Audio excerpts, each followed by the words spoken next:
재산 분할을 할 경우에 요즘 이제 뭐 국민연금이나 뭐 퇴직연금이나 뭐 기타 공무원, 뭐 군인이나 선생님 이런 뭐 교원연금이나 연금 제도가 이제 많이 잘 돼 있기 때문에 네. 결혼 생활을 하는 동안에는 연금을 이제 계속 부었는데 이제 수령하는 시기가 각자 다 다르기 때문에 그렇죠. 그럼 그 연금에 대한 것들도 그게 재산 분할이 가능합니까? 가능합니다. 이제 대부분의 연금은 다 재산분할 대상이 된다 보시면 되고요. 대표적인 게 국민연금이죠. 국민연금 같은 경우는 이제 60세 이상, 61세, 60세 이렇게 이제 지급을 받게 되는데 혼인 기간이 5년 이상 지속되고, 그다음에 만약에 뭐 50세 정도 아니면 60세에 이혼하게 된다. 그럴 경우에는 뭐 예를 들어서 남편이 국민연금 가입자다 할 경우에는 남편만 계속해서 국민연금 받느냐, 그게 아니라 아내도 남편의 국민연금을 자신의 재산분할 인정해달라, 분할연금 제도라고 하는데요. 이게 아예 국민연금법에 규정이 돼 있어요. 그래서 어느 정도 요건이 충족이 되면 배우자가 받는 국민연금에 대해서는 다른 배우자, 이혼한 배우자도 국민연금을 분할을 받을 수가 있고, 중요한 게 뭐냐면 그냥 가만히 있는다고 해서 인정되는 게 아니라 국민연금관리공단에 신청을 해야만 되니까 반드시 자세한 사항은 국민연금관리공단에 문의를 하셔가지고 본인의 권리를 찾는 게 중요합니다. 그럼 이제 뭐 공무원이었다.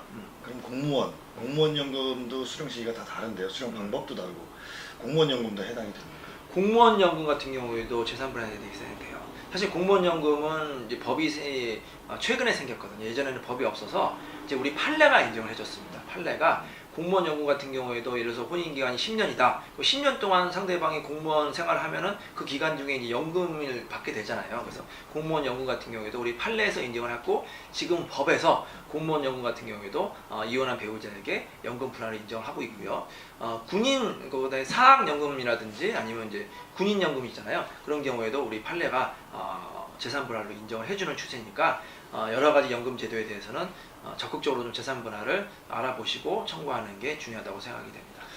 그러면 이제 연금 중에 좀 특이한 연금들이 있지 않습니까? 예를 들면 뭐 큰 회사들 같은 경우에 직원 복지를 위해서 갖고 있는 퇴직연금, 아니면 뭐 자녀들 학자금, 아니면 뭐 경찰이나 뭐 선생님, 군인 이런 분들은 몇 년 이상을 근무해야 연금 수급 자격이 지급되는 걸로 알고 있는데, 그럼 그 수급 자격이 되기 전에 그분들이 뭐 이혼이나 뭐 이런 재산 분할 요건이 발생한다. 그럼 그 경우에도 가능합니까? 재산 분할이라는 게 이제 논리적으로는 어떤 재산이 이혼 당시에 있거나 현실적으로 있거나 아니면 장래에 그 받을 가능성이 확실한 경우에만 재산 분할 대상이 되고요.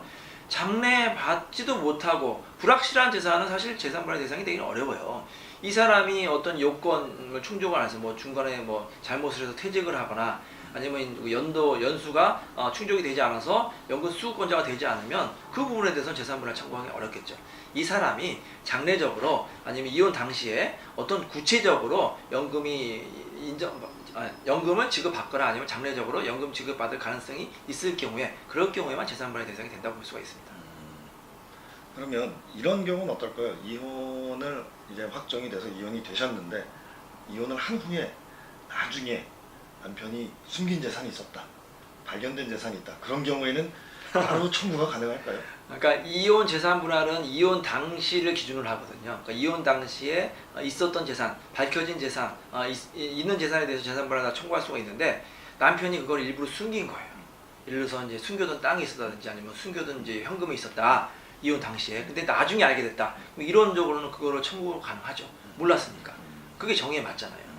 근데 그걸 입증을 해야 됩니다. 이 재산이 이혼 전에 있었던 것인지 아니면 후에 만약에 이혼한 후에 발생한 재산은 당연히 청구를 못 하겠죠. 하지만 이혼 당시에 뭐 고의나 과실로 그걸로 숨긴 재산이 발견됐으면 나중에라도 청구가 가능한데, 또 이게 있어요. 그 기간이 있는데요. 보통 재산 분할 같은 경우에는 이혼한 후에 뭐 10년, 20년 후에도 청구할 수 있는 게 아니라 이론적으로는 2년 이내 청구해야 하셔야 됩니다. 그러니까 협의혼을 하거나 아니면 이혼 재판을 통해서 어떤 재산 분할을 전혀 받지 못하거나 아니면 누락이 된 경우에는 2년 이내에 재산 분할 청구하는 게 좋습니다. 그러면 아직 남편이 현직에서 근무를 하고 있는데 퇴직금 같은 경우는 어떻게 분할? 퇴직금도 이제 판례가 변경이 됐는데요. 예전에는 이제 이혼 당시에 실질적으로 퇴직을 했거나 퇴직금을 받은 경우에만 재산 분할로 인정을 해줬어요. 근데 이것도 정에 맞지 않거든요. 왜냐하면 이혼 후에 몇 년 후에는 퇴직금 받을 게 확실한데 이혼을 좀 일찍 했다고 해서 퇴직금 못 받는 게 이제 불합리하다고 해서 이제 판례가 바뀌었는데요. 이혼한 이후에도 퇴직금을 받을 개연성이 높거나 아니면 퇴직연금도 마찬가지예요. 퇴직연금을 받을 개연성이 높을 경우에는 이혼 당시에 장래에 받을 퇴직금이나 퇴직연금도 재산분할을 청구할 수가 있습니다. 오늘 여러 네. 가지 그 일반적인 상식 개념에서 네. 질문을 많이 드렸는데 네, 좀 많이 아셨어요? 어떤 정보가 제공이 됐나요? 이게 여러 가지 어려운 법률 용어들도 이해가 잘 됐고요. 네. 그리고 바쁘신데도 귀한 시간 내주셔서 너무 감사합니다. 네. 그래요. 오늘은 이제 이혼 법률 상식에 대해서 이제 기초적인 것도 알려드렸고 좀 이제 일반인들이 궁금해하시는 거에 대해서 이제 알려드렸고요. 다음 기회에 또 궁금한 거 있으면 언제든지 제가 자세히 그렇게 상세하게 알려드리도록 하겠습니다. 오늘 수고 많으셨습니다. 감사합니다.